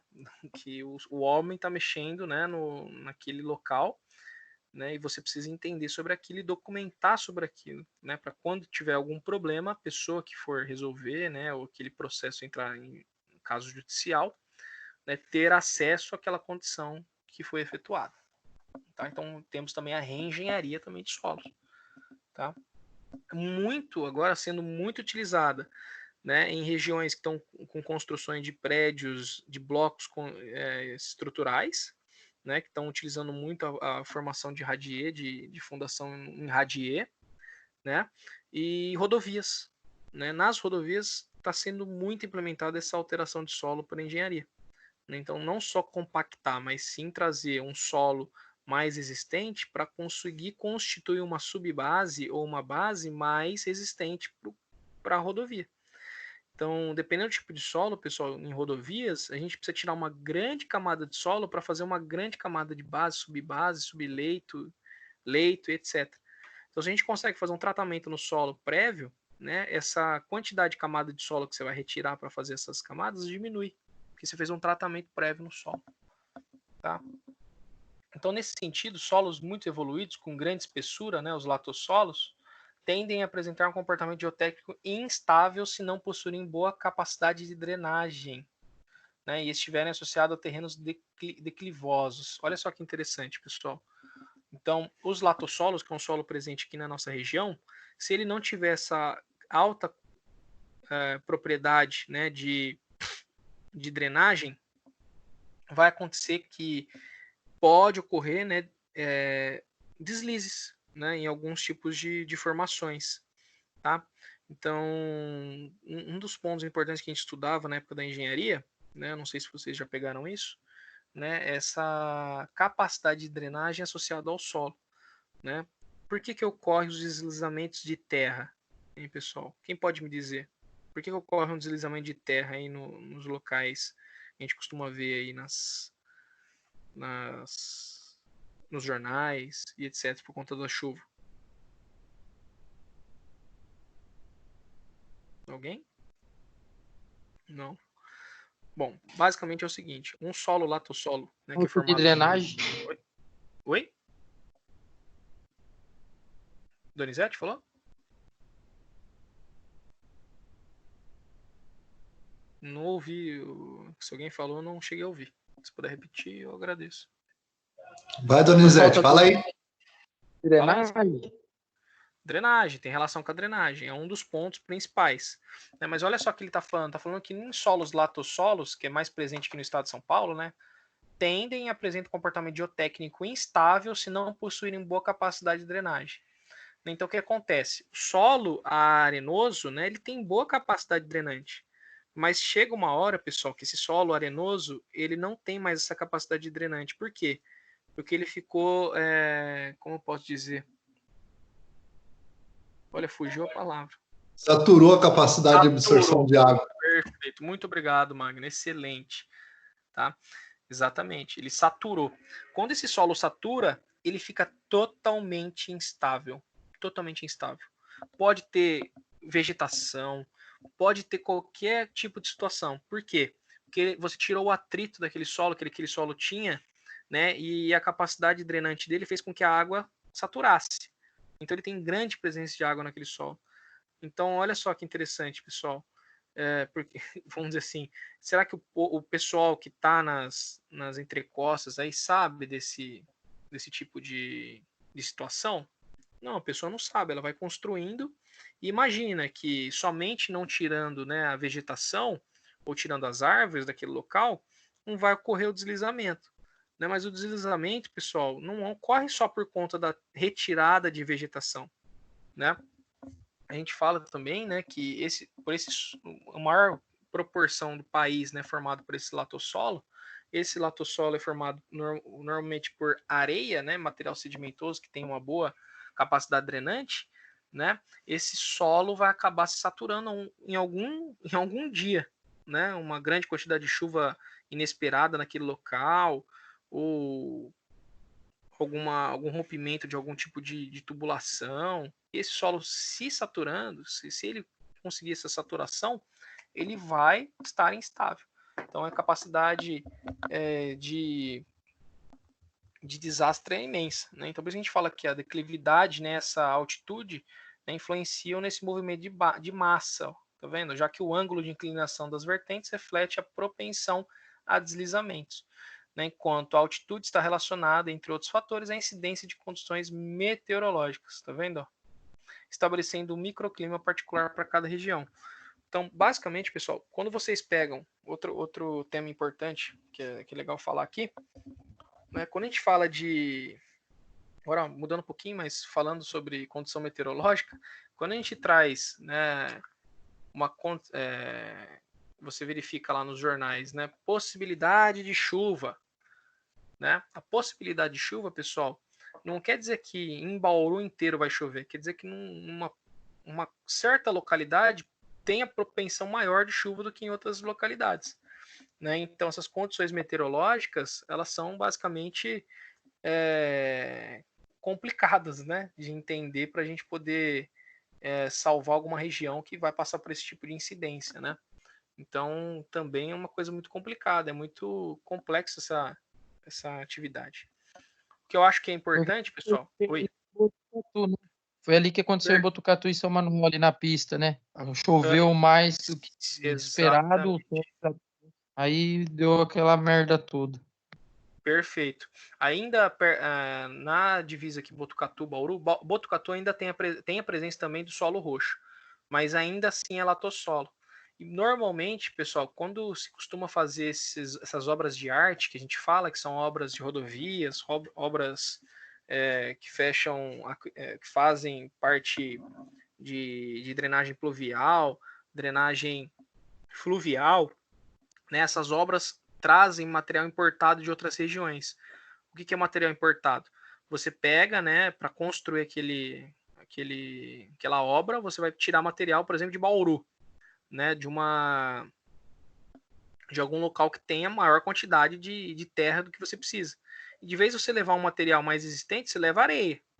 né? E essa areia, esse solo, latossolo que você está levando, ele tem as propriedades basicamente diferentes do solo, talvez, que você vai encontrar naquela região. Então, isso não é tão levado em consideração na hora de fazer o estudo, né? Porque se não, vamos dizer assim, se é uma chuva não esperada, como que você vai fazer para poder tratar aquele local? Né? Então, é meio complicado. Mas ocorre muito disso por conta dessa retirada de solo, esse solo importado que acaba sendo levado para outros locais, né? Esse solo não tem essa capacidade importante ideal aí, ou de comportamento geotécnico estável, né? É instável. Então, quando chove muito, esse solo se satura e ele entra em...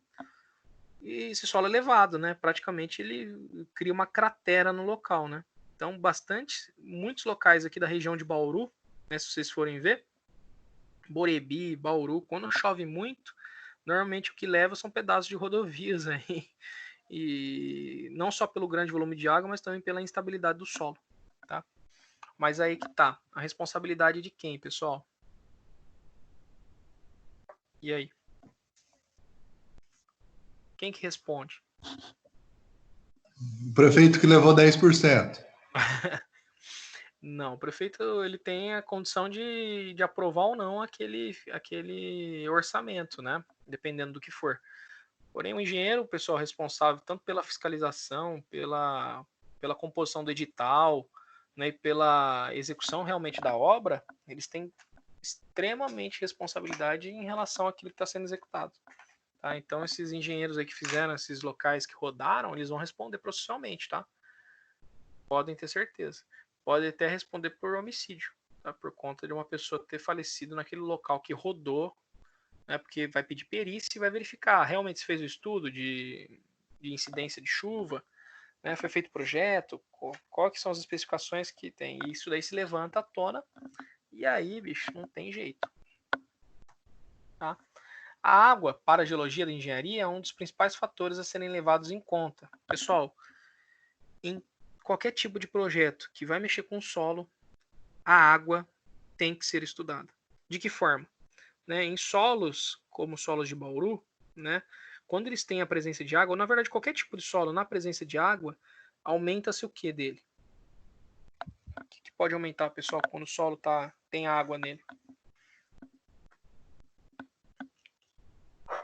Alguém? Não, né?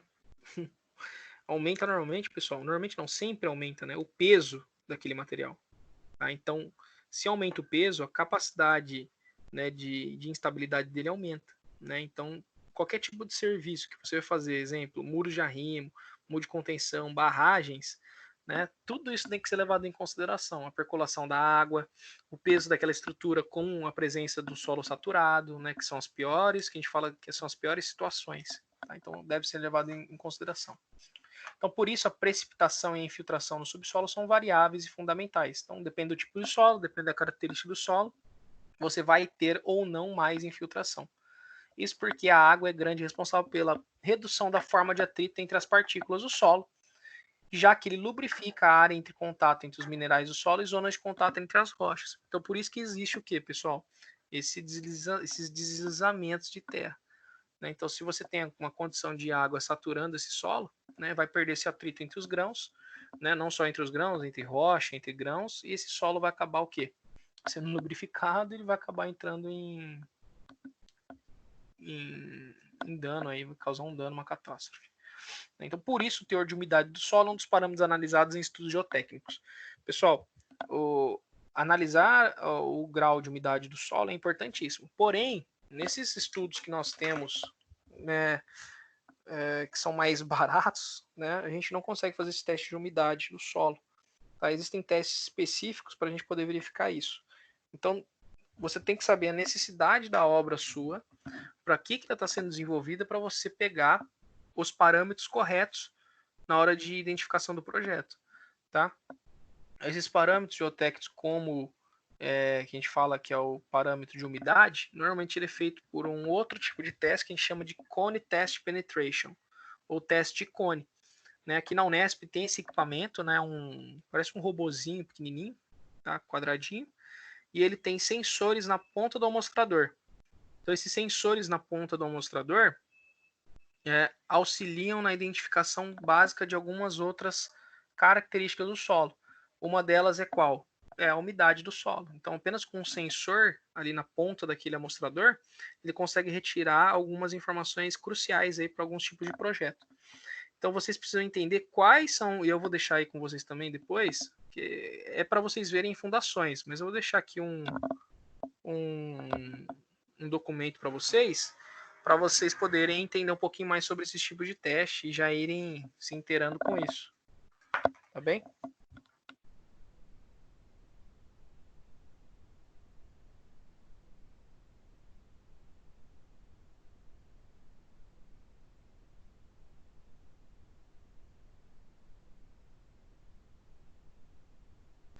Só um segundo, pessoal.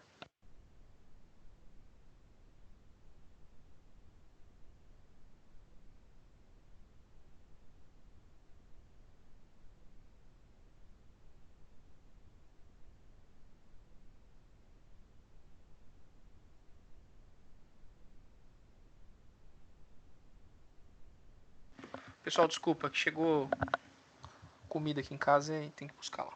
Mas já estão indo. Bom? Então, a gente já entendeu sobre isso daqui, tá? Então, por isso, eu com fome aqui. Oi? Alô? Aí sim, eu com fome aqui. Nossa, cara, eu tô morrendo de fome aqui. Sorte que já chegou. Mas vamos lá, tá? Pra gente poder finalizar essa disciplina, né? Então, esse Cone Test Presentation tem esse amostrador um pouco mais complexo, que ele consegue pegar algumas características do solo, alguns outros parâmetros mais facilmente. No caso, facilmente, né? Direto no amostrador no solo, lá quando ele está lá embaixo. Tá? Então, eu sei que tem esse instrumento na Unesp, porque eu fiz uma aula lá com um professor e a gente desceu esse amostrador próximo até ali da Unesp e verificou esses índices, indicadores aí. Então, dependendo do tipo de obra que vocês vão fazer, exemplo, vão fazer barragem. Ah, só o SPT resolve para barragem? Pessoal, não. Você precisa pegar a umidade, precisa pegar outros fatores que influenciam na hora de executar o projeto. Tá? Então, esse fenômeno, né? Então, vamos lá. Em situações críticas com alta concentração de água, o solo pode se comportar como um fluido. Olha só que interessante. E já que a pressão exercida pela água separa as partículas.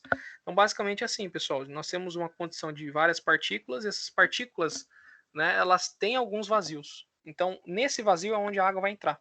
Então, se a água entra naquele local, ela gera uma pressão positiva e ela acaba desagregando algumas partículas. Tá? E aí ocorre a situação aí, que a gente fala de situação crítica, num solo saturado, né, que a gente chama de liquefação, né, do solo. Esse solo vira uma lama. Né? Então, quando a gente consegue... quando a gente vê, né, essas imagens de deslizamentos na TV, a gente fala assim, nossa, como o solo está conseguindo fazer parece uma onda, né? Então, basicamente, esse solo virou água, né? De tão saturado que ele está. Então, comuns em algumas regiões montanhosas no verão brasileiro. Tá? Então, basicamente, construção em encosta, pessoal, pode ter certeza, no Brasil você vai ter problema. Independente do tipo de solo que você está tratando, pessoal. Esse fenômeno é natural dos solos, normalmente na maior proporção, que são nos latossolos que a gente tem a presença de areia. Tá bem? Vou ver como a gente está aqui. Faltam alguns slides ainda. Né? Então, a consideração e análise desses parâmetros, olha lá, compilados em formas de produtos cartográficos, mapas e cartas, servem para distintos propósitos. Então, olha só que interessante. Esse mapa, né, que a gente fala de análise de parâmetros de solo, também são descritos em alguns estudos geológicos. Né? A gente tem acesso a isso porque a gente vai fazendo o quê? A caracterização de solos das certas regiões e fazendo as análises presentes em cada solo. Para quando você quiser fazer essa pesquisa, a gente conseguir realmente buscar alguma informação concreta, né? Então, ó, a consideração e análise desses parâmetros compilados em forma de produtos cartográficos servem para distintos propósitos. Por exemplo, as cartas suscetibilidade, né, a movimentação gravitacional. Espera só um segundo.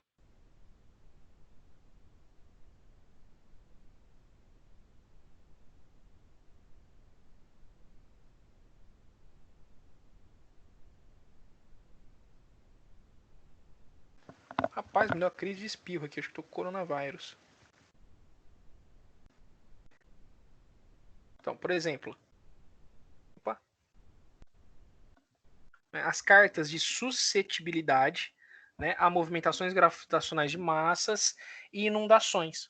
Então a gente consegue, por um fator, por exemplo, de umidade, verificar essa sustentabilidade, né, de movimento gravitacional ou de inundação, né, produzidos em escala, né, classificam os terrenos em zonas de alta, média e baixa propensão a esse tipo de evento geológico. Então a gente consegue já identificar essas regiões com maior possibilidade, né, de movimentação de massas ou até mesmo inundações, por conta do tipo de solo, né? Então consegue entender um pouquinho sobre isso já. Então, já as cartas geotécnicas de aptidão urbana, produzidas em escala 1 para 10 mil, caracterizam os terrenos de ponto de vista geológico e geotécnico e definem aptidões desses terrenos à ocupação urbana. Por que é importante entender a ocupação urbana, pessoal? Para a gente poder setorizar as regiões. Então, uma cidade não se cria mais uma cidade sem um estudo, ou não se cresce uma cidade sem um estudo de crescimento, né, ou de plano diretor, que a gente fala. Então, o plano diretor, o pessoal pega essas cartas, né, para poder identificar quais são as melhores regiões para ocupação urbana. Qual que é a melhor região, localização para colocar as indústrias? Qual que é a melhor região para colocar residências? Isso com essa classificação, né, de aptidão de urbanização, a gente consegue verificar maiores inclinações, menores inclinações, maior susceptibilidade para inundações, né, bacias formadoras de leitos de rios, né, e várias outras situações que a gente pode identificar com essas cartas, né. Então, possuem como objetivo, né, delimitar características setores de uma encosta, planície, inundações, então, tudo que a gente falou, movimento de massas, enchentes, até mesmo inundações. Tá? Então, a gente consegue fazer um estudo ideal, pessoal. Então, é muito bom ter um geólogo em conjunto com engenheiros e arquitetos para poder definir o crescimento populacional da cidade, para onde que ela vai, qual que vai ser a metodologia utilizada para poder fazer o crescimento da cidade. Bauru, por muitos anos, pessoal, trabalhou sem a condição de ter um plano diretor. Então a cidade cresceu muito, mas muito errado, pessoal. Né? Dá para perceber aí que Bauru é uma cidade grande, mas ela tem essa limitação enorme aí em várias situações. A exemplo, você faria uma construção de residências no Bela Vista, né, com essa condição de inclinações e etc. nas ruas de lá? Será que para a urbanização é interessante ter um local com esse porte de inclinações suscetíveis a vários tipos de ocorrência? Né? Exemplo, inundações. Será que o melhor local para se ter residências é próximos aos rios aqui em Bauru? Então, tudo isso daí, pessoal, a gente vai começando a entender. Você está vendo que a geologia está sendo utilizada a favor nosso agora. Né? Em muitos casos, é imprescindível, né, o desenvolvimento da etapa de investigação do solo e das rochas que ocorrem no local. Em muitos casos, pessoal, eu posso falar para vocês que na maioria dos casos tem que ser levado em consideração, né, a investigação do solo e das rochas do local. Para isso, dependendo das particularidades do projeto, pode-se escolher um ou mais métodos geológicos, geotécnicos de investigação do subsolo. Né? Esses métodos podem ser divididos em diretos e métodos indiretos de localização. Tá? Então, aí, tudo aquilo que a gente falou até agora, né, de metodologia para entender como que funciona, né, esse desenvolvimento da pedogênese do solo, né, esses horizontes, esse perfil do solo, ele pode ser estudado por vários métodos, né, que são geológicos e geotécnicos, divididos entre diretos e indiretos. Né? Os métodos diretos, não vamos falar sobre os diretos. Aqui ele vai falar sobre tudo aquilo que a gente comentou sobre testes, tá? Que eu vou deixar com vocês um material. Tá? Então, os métodos diretos são aqueles que envolvem a observação do solo ou de amostras por meio de intervenção física. Então, você está tratando diretamente. Né? Normalmente é física e destrutiva, porque você está fazendo alguma retirada do solo, está danificando alguma coisa. Com auxílio de algum equipamento ou instrumento. Tá? Então, um método direto de análise. Né? Dentre esses métodos, podemos destacar poços e trincheiras, que são o quê? São escavações feitas no solo com o objetivo de retirar amostra de solo indeformada ou observar localmente os horizontes ou camadas do solo. Tá? Então a gente pode fazer esse primeiro, fazer um poço ou uma trincheira para poder analisar o que é formado esse solo. Tá? É um método destrutivo, um método direto que auxilia a gente a poder entender o solo. Tá? Então é uma das formas. Tá? Sondagem a trado, né? A perfuração do solo com auxílio de uma lâmina cortante, normalmente espiralada, né? Normalmente ela tem de 15 a 20 centímetros esse trado. Tá? Normalmente utiliza o estrado menor para poder ser mais, não fazer um buraco tão grande no local. Né? Essa perfuração do solo com auxílio de uma lâmina cortante, espiralada, com o objetivo de retirada de amostras deformadas. Né? Então, olha só, esse trado, né, ele nunca vai trazer uma amostra perfeita para você em grande estado para você verificar. É a observação do nível da água e identificação dos horizontes do solo. Né? Então, a trado, pessoal, normalmente a gente não consegue chegar a mais de 6, 7, chegar a 10 metros de profundidade no trado. Porém, as amostras de solo são retiradas e a gente só consegue verificar, né, esse perfil do solo, do que o solo é formado ou se tem ou não presença de água. Tá? E a gente não tem uma consideração muito interessante, né, que é a resistência de penetração, né, que a gente fala que é o valor N do solo. Tá? Então, o teste de trado pode ser feito durante a obra? Pode ser feito, mas em termos de consideração estrutural, pessoal, né, para utilização na fundação, praticamente nós não temos uso da furação da sondagem a trado do que com a sondagem SPT, que é a utilização de um martelo percursor. Tá? Então, pode ser feito? É mais barato fazer com trado? É muito mais barato, mas você tem os valores que você necessita? Não. Tá? Então, lembre-se, pode ser feito? Pode. A norma fala que pode. Mas para objetivo de cálculo de estruturas e fundações, não.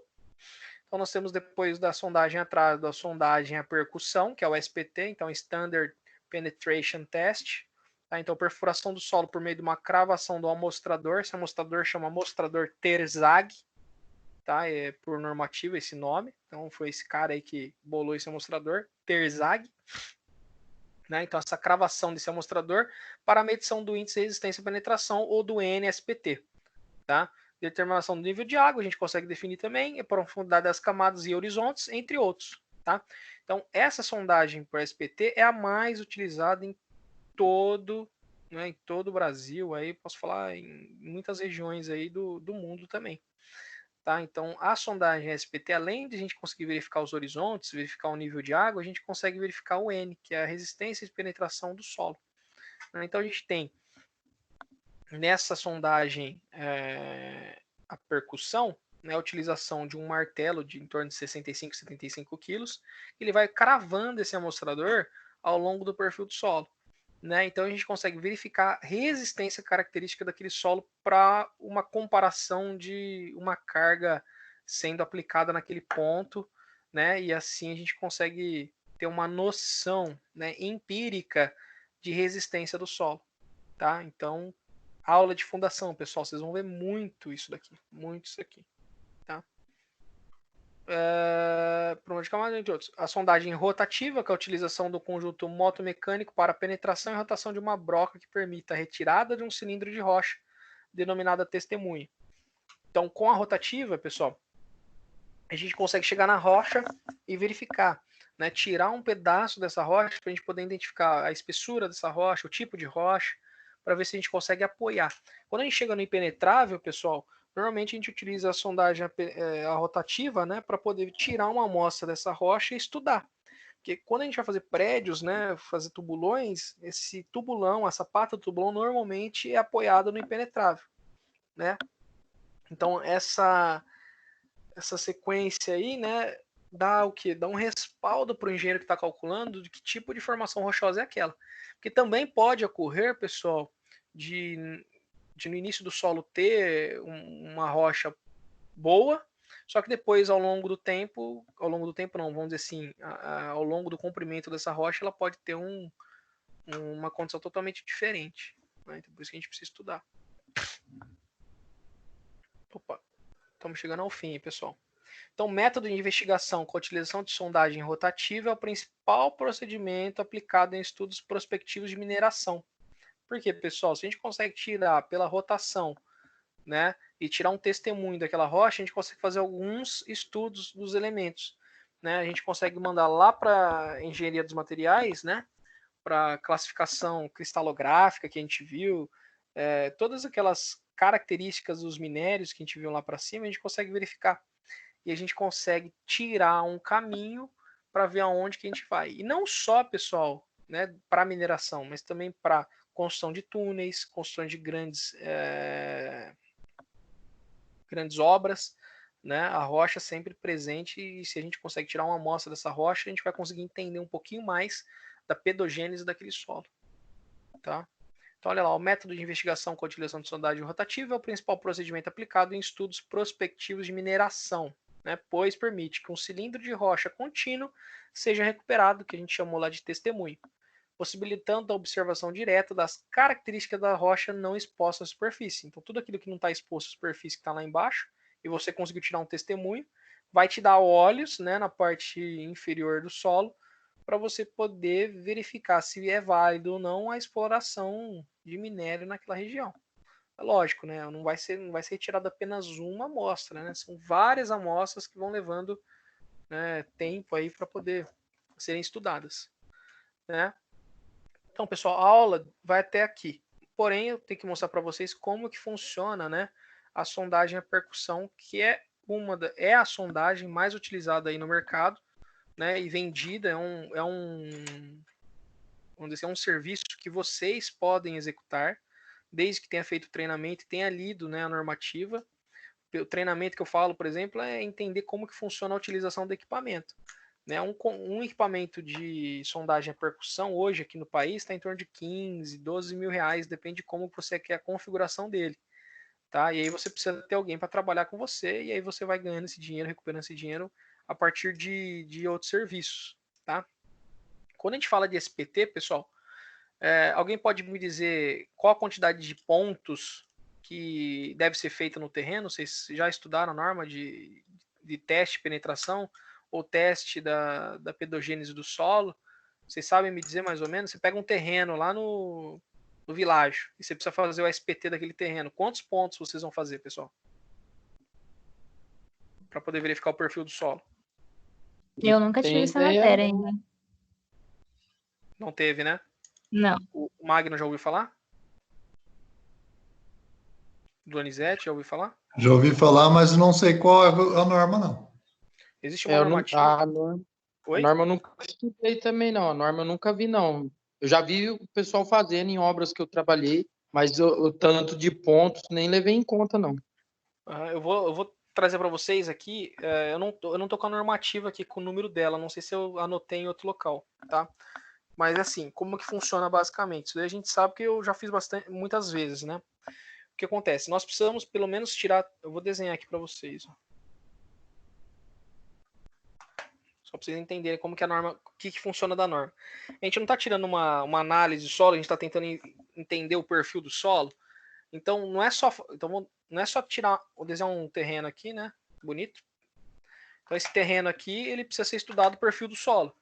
Só que se a gente pega um ponto, por exemplo, vou pegar um ponto aqui, né, nesse cantinho aqui do terreno. Será que esse ponto aqui caracteriza todo o terreno? O que vocês acham, pessoal? Não. Não, né? Assim, é um tiro no escuro. Claro que se você fizer mais pontos, também são pontos no escuro. Porém, a norma pede que pelo menos a gente faça pelo menos 3 furos, né, em terrenos de até 1.400 metros. Então, terrenos até 1.400 metros quadrados, no mínimo 3 furos. E como que deve ser dispostos esses furos? Eles nunca podem estar alinhados entre eles. Então, a gente normalmente faz os furos assim, ó. Certo? Então, não tem alinhamento, não tem alinhamento, não tem alinhamento com nenhum deles. Tá? Então, a gente trata os 3 pontos distantes entre si, né? Que tem uma distância. né, e que eles não estejam alinhados entre si. E a cada proporção de mais 600 metros, adiciona-se mais um ponto de SPT. Então, existe a normativa correta para a execução desses furos nas obras. Tá? Então, existem engenheiros aí, né, alguns engenheiros mais ou menos, que permitem que um terreno aí de 600 metros quadrados, 400 metros quadrados, esses condomínios, sejam feito apenas um ponto de sondagem, que ele economiza. E aí ele faz o quê? Ele reflete os pontos para os próximos. Então, ele cria laudos, relatórios, com apenas um ponto. Eu já vi muito profissional fazendo isso, então tome cuidado. Como que é cobrado, pessoal? É cobrado normalmente isso aqui por metro de cravação, tá? Pode ser por metro linear, né? Ou pode ser por dia de obra, ou pode ser também por quantidade de furo, desde que vá até o impenetrável. Então, se você tem 3 furos, normalmente o pessoal cobra aqui em torno de 600 a 800 reais aí o furo, até o impenetrável. Tá? Então, você tem lá 3 furos na obra, né? O cara vai se deslocar, né? E ele normalmente ele cobra um valor mínimo de deslocamento, que é R$1.000, porque ele tem que levar a máquina, equipamento, né? E se deslocar. Então, você tem 3 furos vezes R$800, aí você tem um serviço no valor de R$2.400. Então, um serviço seu, né, se você cobrar R$800 o furo, né, você sai de lá com R$2.400. Aí você tem que verificar quanto você gastou de combustível, quanto você gastou de nota, etc. Para você ver quanto tempo vai para você pagar a máquina que custa 12 a 15 mil reais. É um serviço? É um serviço. Tem muita gente que faz isso. Tem gente que consegue fazer obra de manhã e obra de tarde. Né? O cara de vez ganha 2.400 no dia e consegue ganhar 2.400 em 2 dias. 2.400, 4.800 em um dia. Então é um serviço que dá dinheiro, pessoal. É um serviço muito bacana que poucos engenheiros se atualizam e querem trabalhar com isso. O pessoal que trabalha com isso tem um apelido muito interessante, pessoal. Alguém sabe, quem trabalha com terra, o apelido desse pessoal? Não imaginam? Normalmente a gente chama eles de tatu, são os tatus. Tá? Os caras trabalham basicamente com terra, a vida inteira trabalhando com terra, com solo e com esse tipo de processo construtivo. Então, sempre quando vocês forem fazer alguma obra de engenharia, arquitetura e tudo mais, é necessário pedir o teste de penetração. Normalmente até 1.400 metros, 1.600 metros, 3 furos, apenas 3 furos. Esses 3 furos têm que ir até o impenetrável. E normalmente o custo desses furos sai em torno de 600 a 800 reais, depende da empresa que vai fazer para vocês, se ele vai dar nota, como que vai ser, se ele vai ter que dormir no local, tudo isso aqui, se o local é distante, tudo isso aqui tem que ser levado em consideração. Outro ponto interessante do SPT, pessoal, que a gente costuma fazer, tá? São 2 coisas. Normalmente a gente pega os 3 pontos, e o primeiro ponto que a gente faz, que a gente localiza, é sempre na principal carga do local. Né? Então, deixa eu apagar aqui. Ó. Então, exemplo, você tem aí a condição de ter um terreno, você pega o projeto arquitetônico e no fundo do projeto é uma piscina. Uma piscina aí tem a casa, né, da pessoa, e a casa da pessoa tem uma caixa de escadas com uma caixa d'água em cima. No caso, 2 pavimentos. Quais são os pontos que você vai pegar, pessoal? Quais vocês pegariam?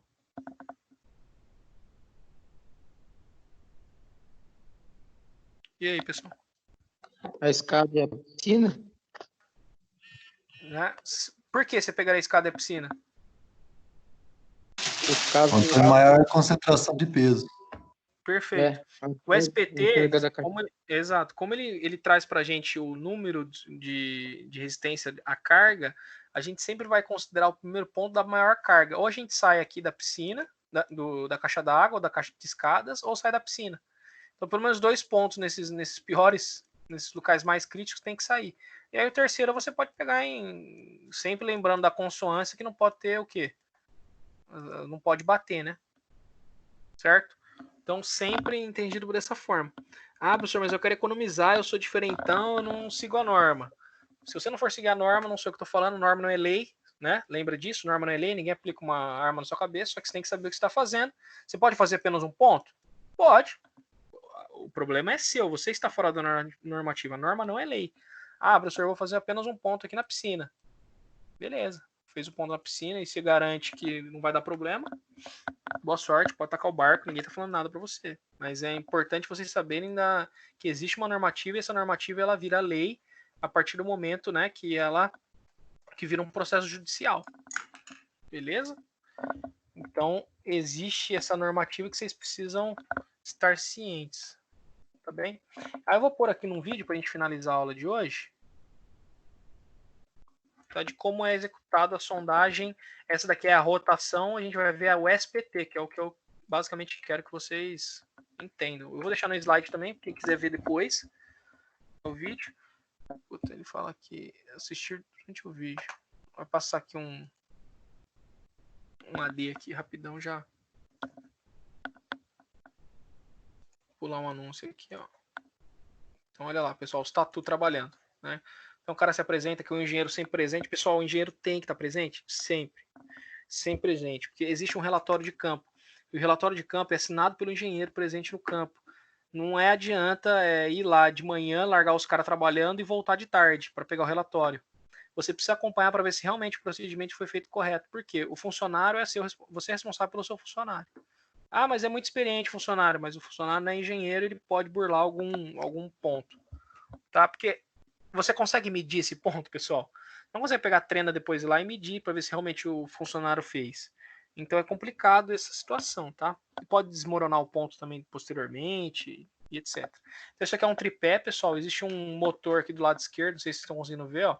No caso dele é de alavanca, então o equipamento fica mais caro ou mais pesado dependendo do equipamento que tem aqui. Se tiver um motorzinho para levantar o peso é mais caro. Se for no braço, que nem aqui no sistema de catraca que o cara está usando e rodando, é um pouco mais barato o equipamento, né? Porque não tem um motor envolvido. Existe um peso aqui, a NBR aqui, pessoal, 6484-2001, tá? Aqui que eu tinha anotado nesse teste.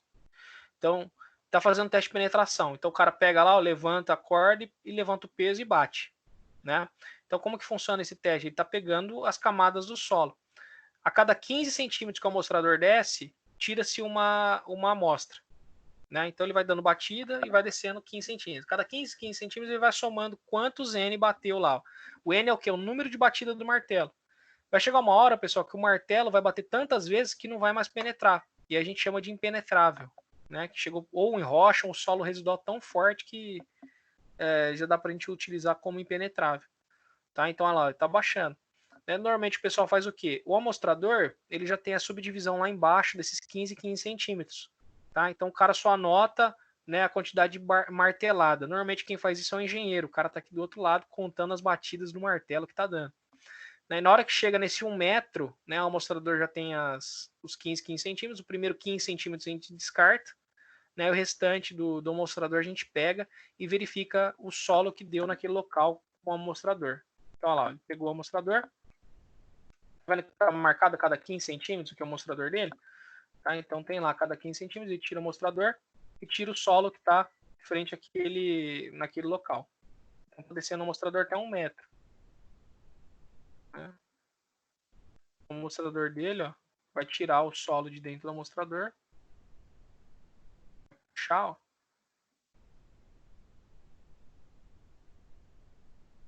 Tirando as hastes.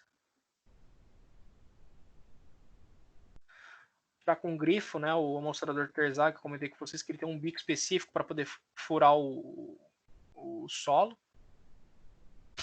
Né? E aí nesse pedaço de 1 metro que ele vai tirar o solo. Olha lá o solo. Tá vendo? Ah, professor, mas é o barro. Às vezes pode sair um material que não dá para você, que não é consolidado. Entendeu? Então, tem várias situações que ocorrem. Então ele utiliza normalmente essa bomba para poder retirar água. Quando encontra água, o material não sai, né, do amostrador. Então ele usa uma bomba para poder sugar a água que está dentro do buraco. Olha lá. Tudo isso aí, pessoal, acontece durante a execução desse serviço. Olha aqui, ele está num condomínio fechado, lindo e maravilhoso, né? Mas, normalmente a gente faz isso daqui também no meio do mato, tá, pessoal? Porque o estudo do perfil do solo, né, a gente tem que fazer em várias localidades, não é só para construção civil, mas lembra que eu falei para vocês também para a parte ambiental. Então, várias vezes eu já fiz esse tipo de teste aqui no meio do mato, né?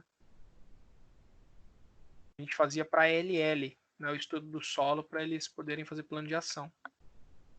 o mostrador, ele vai tirar mais uma amostra aqui do cano.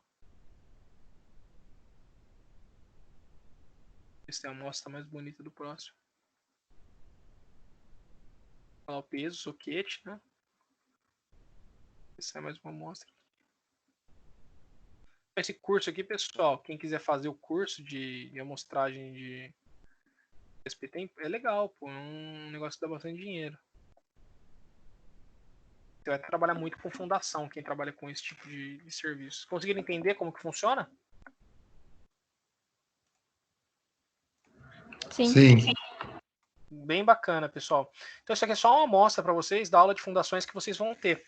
Que aí vocês vão entender o perfil do solo. Então a gente está aplicando a geologia na engenharia, que basicamente isso que a gente viu na aula de hoje, tá?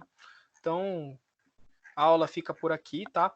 E aí fica uma tarefa para vocês, que é para entrar no meu e-mail, né? Eu faço valer a pena dessa aula aqui das 129 a 132. É para enviar tudo junto, pessoal. Tem da aula passada e tem dessa aula aqui. Beleza? Fechou? Beleza. Beleza. Pessoal, espero que vocês tenham gostado da aula. Peraí, deixa eu anotar lá, peraí. Esse aqui vai para vocês, mas pode anotar lá. Faço valer a pena das 129 a 132 e enviar no meu e-mail. Tá? Pessoal, eu sei que é uma aula teórica, não é fácil a aula teórica. Nós não temos condição de ir para o campo, nós estamos em quarentena. Né? Então peço um pouquinho de calma para vocês, porque realmente essa disciplina ela é uma disciplina complicada. Vocês sabem disso. Tá? Então, novamente, eu agradeço a presença de vocês estarem aí firmes e fortes comigo aí, tá? E espero que vocês entendam aí que não tá fácil para ninguém essas aulas online, mas a gente vai sair dessa. Tá bom? Eu queria de novo agradecer vocês aí. Fizemos 2h30 de aula hoje. Uma aula bem extensa. Já vou fazer um pedido. Se for marcar a prova, já marca dia 12 para ver se dá tempo de ser online, hein? Tomara.